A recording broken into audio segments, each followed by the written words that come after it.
day look like? Well, the day looks like we'll do some video analysis, video presentation on Colchester. Then we'll train. And then it'll just be continue my phone. I'll be at the ground most of the day, and it'll just continue. The phone will just keep going, and you'll keep speaking to clubs, and you keep speaking to agents, and just that's what it is, basically, really.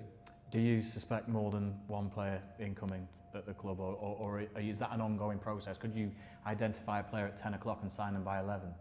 Well, you could, but I think it's someone that you've identified before. To be honest, as I said a while ago, that we've been speaking to clubs for quite a few months, and it's things change. Sort of becomes your number one target, you don't get him, and then you move to your number two, your number three, and so on, and then all of a sudden your number one target maybe come back to you because he hasn't gone to originally where he wanted to go to. So it's up and down, it's negotiating, and it is the window is the window, isn't it? It does bring up plenty of surprises of that play's available again. So it's I expect it to be another busy day, as it has been since the window's been open. Things can happen late, can't they? They can. So you never know what happens. As I said, the phone's on, mine's on, Jed's on, so it'll be ongoing for the rest of the day till the window shuts. I wish you well with that, John. Obviously, Thanks, an interesting day in the world of football for everyone.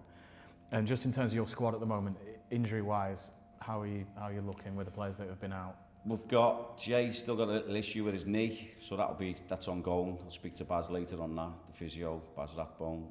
Then we've got Liam Isherwood.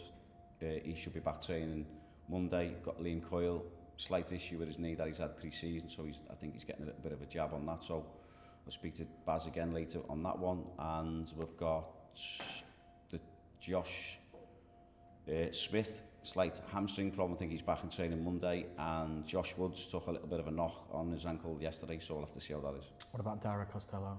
Dara Costello's fit. He's fit. Yeah. Ash Hunter wasn't in the squad, was he, last week? Yeah, he's fit as well now, Ash. He's fine. How do you see it then after these games that you've played, the 4 games in League and Cup now? Well, the thing about it is we haven't done an awful lot wrong. I mean, in terms of what we've been doing in the training ground and then what the lads have delivered on the pitch, it's been positive. You want the results. We all want to win games. We're desperate to win games. The lads are desperate to win games. And we're heading in the right direction in terms of the stats are telling us that we're doing all the right things. Just basically the biggest stat is the result. So we'll be trying our best on Saturday to make sure that we rectify that. Yeah, obviously you've shown a lot in each game that things are progressing.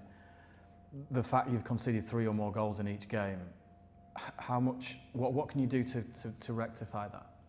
We can do to rectify that is be more solid as a team. More communication. As I said, it's a young game, and it's in an experience. Not I wouldn't say an experienced back four, but getting to know each other in terms of the relationships with the keeper, the left back, the centre backs, the right back. So lads up front where we defend from the front first and foremost. So it's having that structure in place where you lose the ball and you have to defend. So the biggest thing I always say to the lads in terms of the communication side of things, that has to be clear, especially when the ball's in wider areas of where you've got to be, who you've got to mark. So that comes from the keeper and so forth. So we have to be clear, and we are clear in terms of what we've been working on, defensive side of the game, and hopefully we'll see that Saturday. Is that individual leadership of players when they're on the pitch important to you? I know you've got a captain, but the players have to lead themselves, don't they, when they're out on the field? Well, they do, because you can only get so much from the side, and you can give them a bit, obviously before the game on the side and then at half time, but they have to. And we have got leaders downstairs in that dressing room and on the pitch, but things happen in the game. If you look at the first goal last week with their first attack, they hadn't touched the ball. They have a first attacker comes in. Seb Quirk makes the decision to go in, if you like, and it gets under the ball, falls to McLaughlin, screws his shot, and Seb's on the floor, hips head, and rolls in the bottom corner. So that's, you could say, a bit of bad luck, but you've got to make your own luck. So Seb will make a better decision hopefully Saturday, where he gets in the right position, goes, heads the ball clear. So he's learning on the job. As I said, he's not a natural left back, but he's doing fantastic for us at left back. I guess a lot on the field is down to concentration and staying switched on. How can you coach that? Well, you don't. You just got to keep, hopefully keep them on the toes. Each other can keep themselves on the toes, and sort of the captain's that on the pitch, not just Seamus. Faz, Sean, Worley, Michael, the keeper, sees everything from behind. So, you know, everyone has to stay concentrating all the time, 100% focused, and hopefully, you know, it'll all come together Saturday. You are scoring goals though, that must please you, something to build on going forward. You've had a variety of goal scorers already. Yeah, well, it's massive, isn't it? You know, that's what you do when you've got the ball. You've got to try and get it in certain areas, and you've got to ultimately try and get it into the back of the net. And I think we've proved, and the stats have shown, that we're going in the right direction with that in going forwards. In terms of defending side of thing, as a team, that's ongoing, and we've got to keep the ball out the back of the net. How important is it that you make this stadium, the WAM Stadium, a fortress this season, and people don't like coming here because points are hard to come by? Well, that's what you want to do, innit? I think any team wants to do that when they're playing at home. You know, and I think it's been like that in the past. You know, we seen it on not Saturday, week Saturday when we played Harrogate.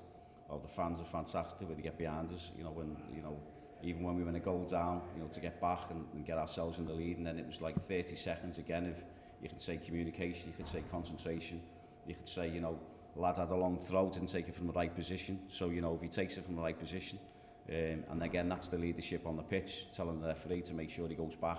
You don't mind a couple of, you know, yards if you like, but, you know, 10 yards further up, that means you're 10 yards deeper, that means your keeper's 10 yards deeper or 5 yards deeper. So if he takes it from the right area, then maybe Michael just comes in, collects that ball. So, you know, it's massive, the communication, the concentration, and it's massive that we do make this a fortress, and it is a tough place to come.